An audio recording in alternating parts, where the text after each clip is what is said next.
Imagina só o sol implacável castigando aquela imensidão árida do deserto da Arábia, lá no século VII. Uma paisagem dura, sabe? Habitada por tribos nômades e cortado por rotas comerciais super intensas. Pois foi exatamente nesse cenário hostil que começou uma revolução espiritual e política que, literalmente, reescreveu a história do mundo. E antes da gente mergulhar de cabeça nessa história, não esqueça de deixar o seu like e se inscrever aqui no canal Observatório Humano. Isso ajuda demais a gente a continuar trazendo conteúdos fundamentados como este. Então, vamos lá!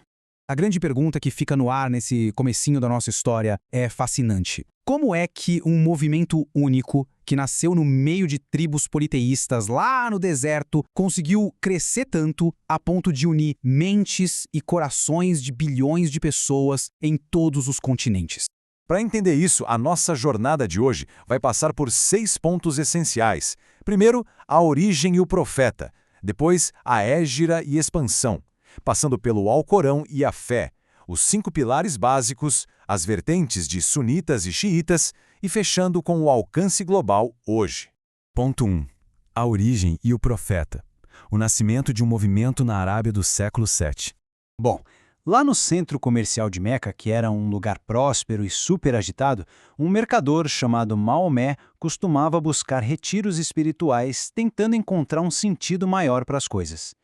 E para a gente entender a força do que ele ensinar, precisamos olhar para a raiz da palavra. Islamismo vem do termo árabe salam, que evoca a ideia de paz. No fundo, o islamismo é exatamente isso, a submissão voluntária, pacífica e devota à vontade de um Deus único, que é Alá. E a palavra muçulmano é justamente o nome dado à pessoa que pratica essa submissão de forma ativa no seu dia a dia. Vamos dar uma olhada em como tudo isso se desenrolou no tempo. Maomé nasceu por volta do ano 570, em Meca, e a vida dele deu uma guinada absurda aos 40 anos em 610, quando ele viveu a intensidade do seu primeiro e profundo encontro angelical na caverna de Hira. 2 anos depois, em 612, ele começou a pregar publicamente, mas enfrentou uma hostilidade gigante na região. Isso acabou levando ao evento histórico da Hégira, em 622, e a história seguiu até a morte do profeta no ano de 632. Parte 2. A hégira e expansão. O ponto de virada e a disseminação global. O que acontece é que a mensagem de um Deus único começou a ameaçar o lucro daquelas peregrinações politeístas que rolavam em Meca. Com isso, Maomé e seu pequeno grupo de seguidores não tiveram escolha a não ser fugir. Essa migração em 622 para o oásis de Yatrib, que hoje conhecemos como Medina, formou a primeiríssima comunidade islâmica real. O impacto histórico e espiritual dessa mudança foi tão gigantesco que eles decidiram que ali seria o ano 1 do calendário dos fiéis. É como se o tempo literalmente começasse do zero.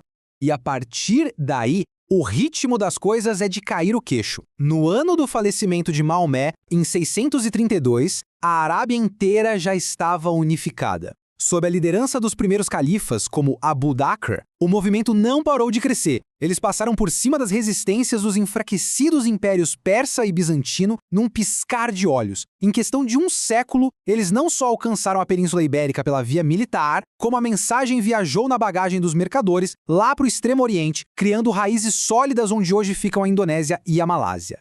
O que nos leva ao ponto 3, o Alcorão e a fé. A revelação definitiva. Claro que, para sustentar toda essa expansão colossal, precisava existir uma base teológica muito inabalável.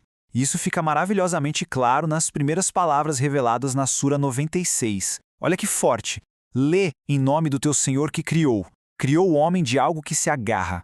Lê que o teu Senhor é generosíssimo. É um apelo direto ao intelecto e à criação divina que captura muito bem a grandiosidade daquele primeiro encontro com o anjo Gabriel. Depois disso, todas as revelações seguintes foram memorizadas com um rigor absurdo e, mais tarde, organizadas e compiladas no Alcorão.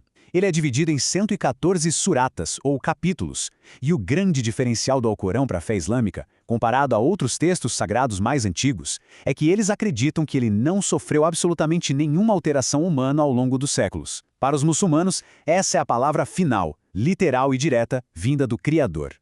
E é exatamente dessa escritura que nasce toda a base de crenças deles. A regra de ouro é o monoteísmo absoluto, o Tawhid.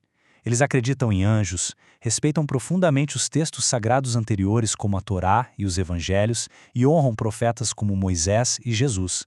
A diferença-chave aqui é que eles enxergam Maomé como o selo dos profetas, ou seja, o mensageiro final.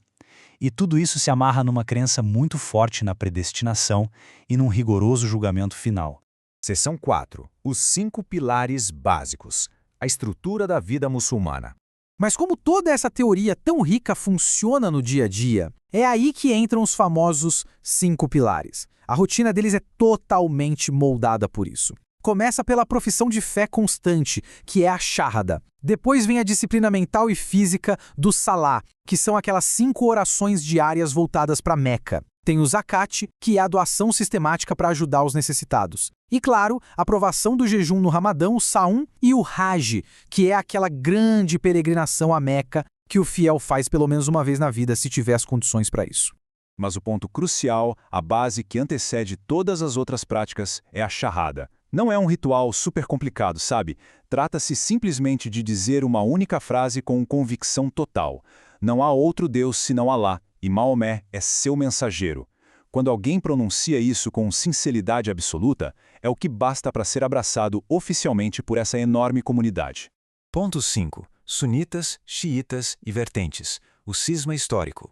Logo depois da morte do fundador, rolou um dilema gigantesco sobre quem deveria liderar a comunidade espiritualmente. Foi aí que aconteceu uma grande divisão histórica. De um lado, um grupo apoiou Abu Bakr, argumentando que o líder deveria ser escolhido por consenso e seguir as tradições da Sunna. Esses se tornaram os sunitas. Do outro lado, o grupo que acreditava que a liderança tinha que ficar estritamente na família de sangue do profeta apoiou o primo e genro dele, Ali, e esses ficaram conhecidos como os xiitas. É muito interessante pensar que um debate de sucessão lá do século VII desenhou fronteiras teológicas que continuam firmes até hoje, né?